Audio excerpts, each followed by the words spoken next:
All right, everybody, welcome back to another episode of the Discovering Multifamily podcast. I'm your host, Anthony Scandariato with Red Knight Properties. And today we have a great episode. We have Chad Griffiths joining us from Canada, actually, and he is an industrial real estate expert. He got into industrial real estate in 2005, and he's a broker with a global commercial real estate company and a partner with a local firm. He's completed over 500 transactions with clients ranging from local companies to large institutional owners. And I'm proud to have him on here. He's got his SIOR and CCIM designations and his MBA. And a few years ago, in 2014, he began building his own portfolio properties. And he was also just named as an industrial influencer by the popular globestreet.com. So very excited to have him here. And basically, what we're going to discuss on this show is why he's investing in industrial. We're not going to get into the Canada versus US dynamics of it, but we're very curious on the pros and cons with industrial real estate. How is it different than multifamily? I'd love to have that exposure to my audience as well. So thanks for coming on, Chad. Yeah, thanks so much for having me, Anthony. I'm excited to talk about anything related to industrial real estate. And before I started investing in industrial, I actually had a couple small multifamily properties, a fourplex and a sixplex, which I no longer have, but I can definitely talk about the differences between industrial and multifamily, or really any question about industrial at all. Excellent. Yeah, so love to hear your background on industrial, basically from how you started to where you are now, and what you're focusing on, any specific niche in industrial, and any future trends you're seeing with specific different types of industrial product as well. Yeah, so I actually got into real estate in 2004. I had invested in a few properties with some friends, like I mentioned, on some houses and some small multifamily, and really had the itch to just explore real estate as a career. So I ended up doing residential real estate for a year. That was in 2004. And then I moved over to a commercial real estate brokerage in 2005. Been at that same firm ever since. And it just so happened that that firm was predominantly focused in industrial real estate. So almost by accident, I stumbled into industrial real estate without even really knowing much about what it was. I mean, everyone's pretty familiar with residential and multifamily, but industrial, unless you have some experience, you worked in a company that was in an industrial space, or you had some direct knowledge of it, it almost seems to be this thing that works behind the scenes. All the buildings are industrial parks, so people don't drive by them all that often.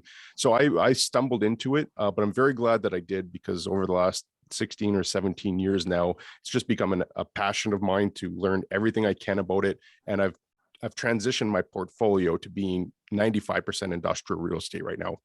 So not only do I work in it every single day, I've got a lot of eggs in that basket.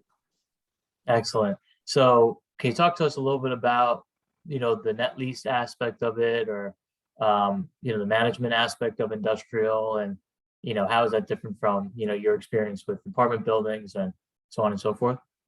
Yeah, and I suspect that some of your listeners who own larger multifamily properties, they might have a manager doing that on their behalf. The smaller ones that we had, we self-managed, my partners and I, whereas industrial real estate, for the most part, you're going to have a lot longer leases. Like, it's common to have a 5 to 10 year lease in industrial real estate. Whereas my experience in that multifamily realm is that you're turning over tenants a lot more frequently. Like, you turn them over every year, every 2 years. And then also in industrial real estate is you typically have property management, and we've got property managers on our portfolio that we have right now. And that's also typically rolled into the operating costs that the tenant pays. So it's a great arrangement where you have your net lease, and that's the amount that the tenant's going to pay over the agreed upon term of the lease. So it could be a flat amount. They could pay $10 a square foot as an example for the whole term of the lease, or they could have escalations in there, perhaps going up $1 a square foot, but that's agreed upon in advance. So they know what their net rent is going to be before anything transpires. The operating costs, sometimes called the additional rent, that's all the costs involved in operating the building. So it's typically property taxes, building insurance, common area maintenance, like landscaping. My neck of the woods, snow removal is a big one. And then management fees is another one. So tenants will pay their proportionate share of these additional costs or operating costs to run the building. And if that includes management fees, they're essentially paying the manager to represent you in the management of the building. So it's a lot more predictable in terms of having long-term cash flow and knowing that any increases in those costs will actually be paid for by the tenant. Let's talk about the increases in the rental rates. And obviously we're recording this towards, the latter of actually we're in the fourth quarter of 2021. And from what I've known, I mean, you've been in the industrial market for 15, 16 years. Have rents ever revert back to the mean of where they were before? Obviously we're in a somewhat different market now coming out of the pandemic. And we've seen a big uptick in e-commerce and distribution hubs, and occupancy rates and rental rates basically at an all-time record, and tighter vacancies. Where do you see the rental rates happening, growing? Obviously you're investing in Canada, but just from a macro standpoint, where do you see it? Fantastic question. Yeah. And to answer maybe a question that I didn't answer before about what niche I'm in. So I'm in a market that has heavy oil and gas exposure. So we're a lot more geared towards the manufacturing side, as opposed to like a lot of port cities like New York and Los Angeles are heavily geared towards warehousing. So I think that to your point about there being a regression to the mean, absolutely. In my market, where we move almost in lockstep with the underlying price of oil, we definitely saw, as oil went from $100 a barrel to $30 a barrel, we definitely saw our market contract. It didn't drop 70% by any means, but it definitely dropped. And we've seen a slow recovery over the last 7 years. And I'd say our market is very similar to Texas or other oil-rich states in the US, where that's dependent on that commodity value. And I checked oil this morning, actually, WTI is $75 a barrel. So it's actually increasing. And if I even saw something that Goldman Sachs readjusted their expectations that oil should get to $90 a barrel in the near future. So if that happens, I think we'll have seen our market peak, call in 2014, to drop when oil dropped and have slowly recovered. We're probably at where we were in 2014 now. We've recovered, but we haven't had any growth since 2014 either. It's just been a big dip. And from people that I talked to in Texas, it seems like that's a similar story that they're experiencing. But on the warehousing side, that market is going crazy right now. Vacancy rates in these big port cities like New York, New Jersey, Los Angeles, their vacancy rate for industrial is sub 2%. So it's very difficult to even find space. And when you do find that space, the rents have been increasing at a pretty rapid clip. And has that historically, when you talk about the latter, has that happened in history? Rents, like for that specific asset class in those major metro areas, has it ever reverted back to the mean again at some point? Because like you said, if you're in a market with heavy industry concentration, and now you're basically back where you were from in 2014 or are about to, like, are you looking at deals? Or I guess it's two questions. What type of risk profile do you like to acquire in your asset class? Because for me, just thinking high level, wouldn't it be hard to add value, especially if rents are going to come back? It's always a cyclical type of asset class because it's tied to commodities. How do you kind of price that risk adjusted return in your head when you're analyzing those deals?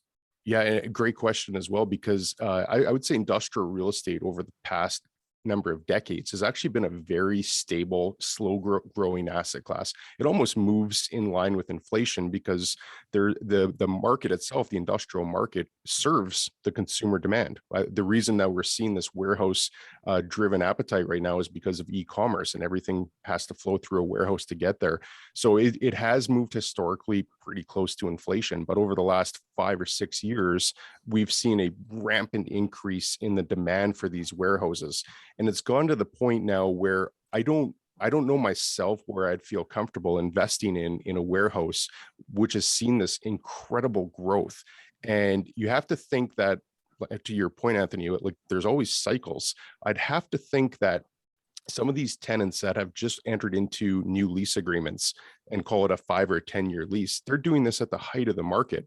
And if there is a contraction in the economy, they're probably fine paying those rents today if they're making really good profits and it works for them. But if there is an economic downturn, how are those rents going to look in 2 or 3 years? And speculating, of course, because who knows, this party could keep going on for another 10 years for all we know. But if there is a correction of some sort, I'd have to think that these companies that are locking in longer term leases at a premium right now could have a little bit of problems down the road. So I'd be very reticent to look at any warehouses specifically of that subcategory warehouses that have recently had new tenants go in or lease extensions signed at a premium. Where I do think that there's opportunity is still in that manufacturing side. And I think a lot of manufacturing in general is going to come back more stateside. And we could get into that as well, but there's a considerable amount of delays right now in the supply chain getting product from overseas into North America. The last study that I saw was there were 60 container ships that weren't able to dock outside of Los Angeles just because there's no capacity to handle it. So with all these delays of product getting into North America, I think that we might see more onshoring of manufacturing. And if that's the case, we might see a spike in manufacturing, whereas right now it hasn't kept pace with the warehouse side. So my investment philosophy myself is I'm very risk adverse.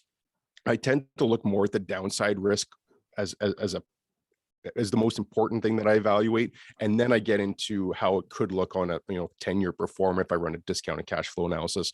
What could that look like after a 10-year holding period, best case scenario? But before I even get to that, I want to look at what my downside risk is. And on the warehousing side, you could appreciate if these tenants are signing leases at a premium right now, the downside risk is that when these leases come up, you have to renew those tenants at a lower rate, or you have to find a tenant at a lower rate. To me, that's a huge downside risk. And as a small investor that has my own capital invested, that scares me.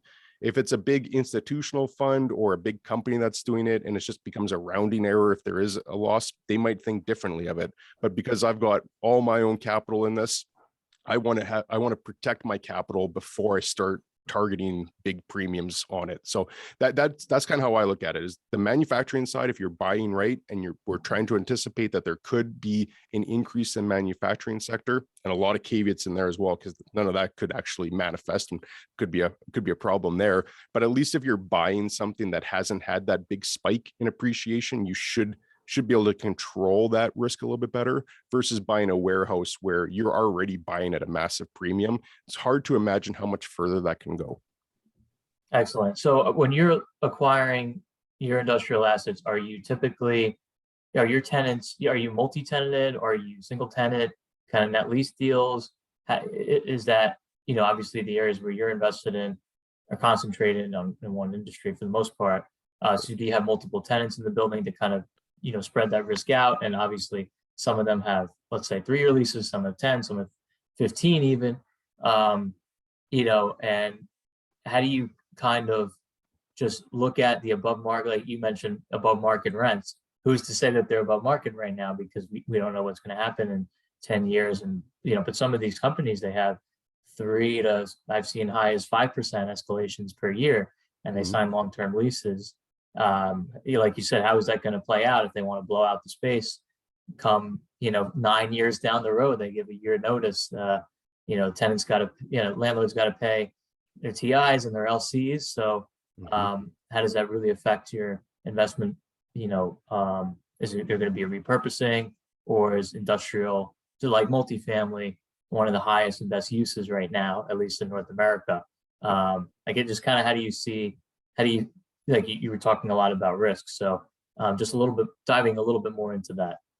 Yeah, and fascinating topic, because people have different opinions on this as well. But speaking solely for myself, I've got both. I've got some buildings that are multi-tenant, and I've got a couple properties that are single tenant buildings. And to the best that I can, I try to stagger those leases so that I don't have a whole bunch coming up at the same time, because that adds another element of stress as well. If you're facing one tenant leaving versus facing a few tenants leaving at the same time, that adds a different amount of stress.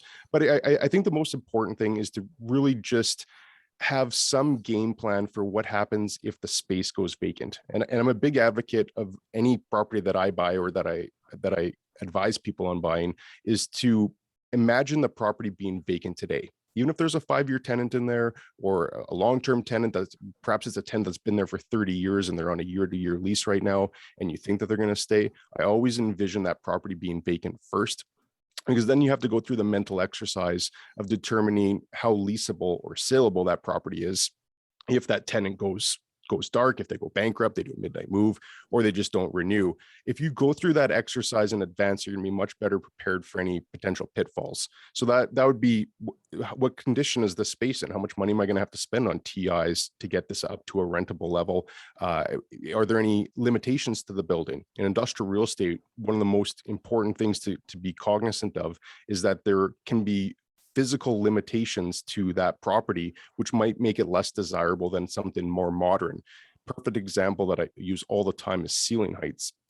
In most older buildings, the kind of like 80s and 90s stock, they built properties anywhere in the 18 to 22 foot clear ceiling heights, whereas modern buildings are 34, 36, some cases they're even 40 feet and higher.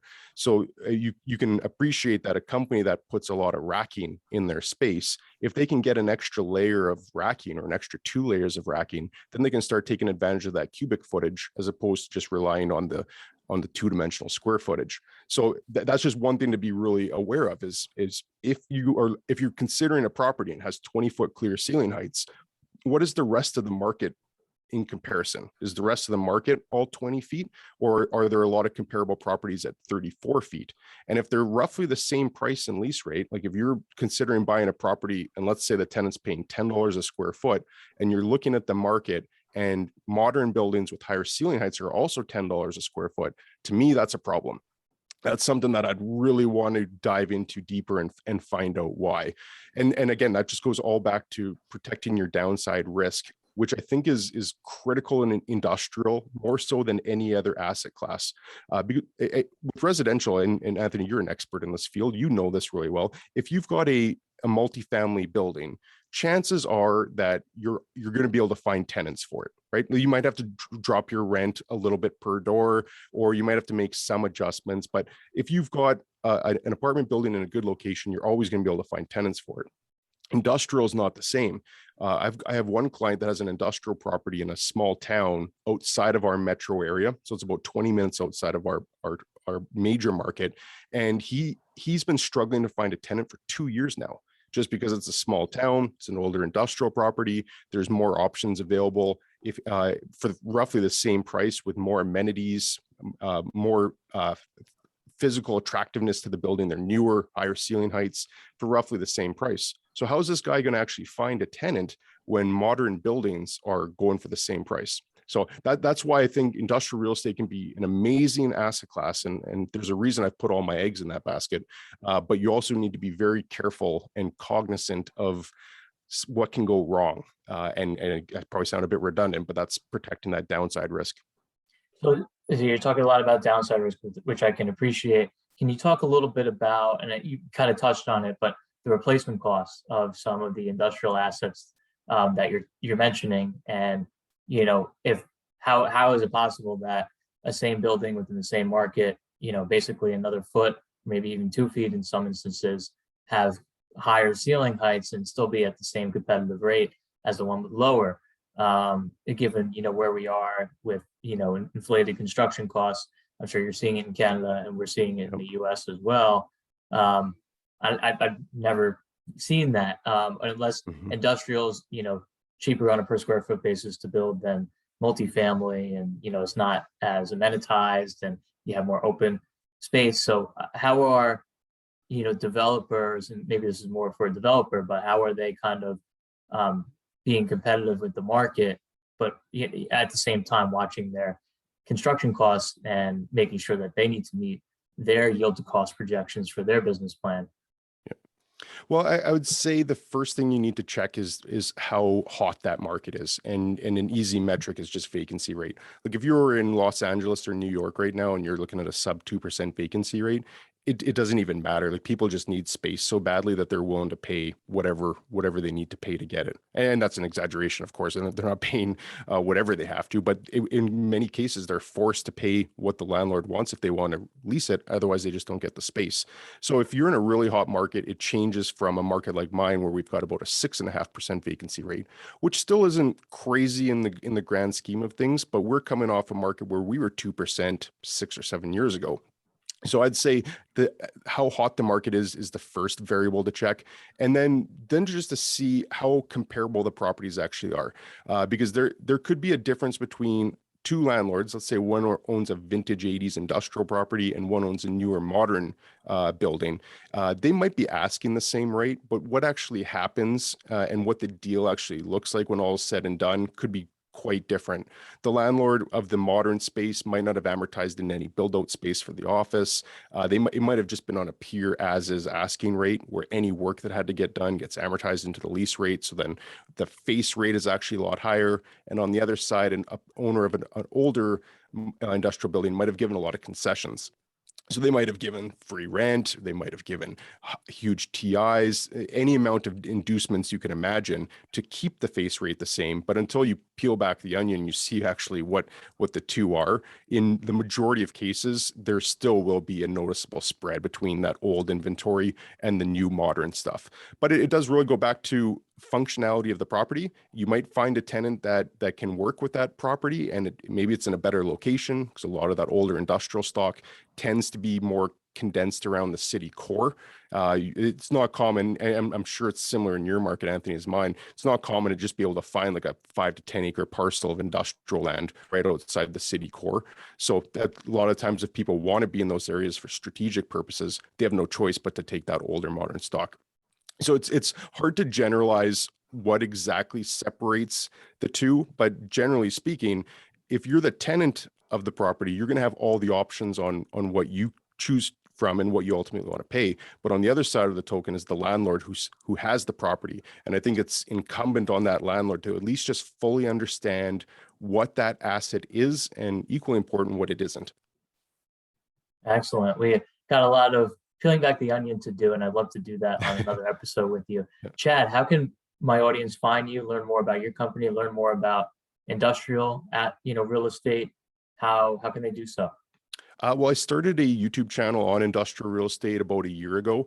So when I first got into the business, there wasn't very much available for industrial real estate, and I had to learn it all the hard way, just digging everywhere I possibly could to find resources. So I thought I might be able to help that next generation of people that want to learn about the industry. So I think I've done about 70 videos now. I've interviewed a number of professionals across all different fields, economists, bankers, lawyers, all to do with industrial real estate. And I've also done a handful of videos myself. So if they just search Chad Griffiths or even just industrial real estate on YouTube, I think I'm the only one that's regularly producing content on there.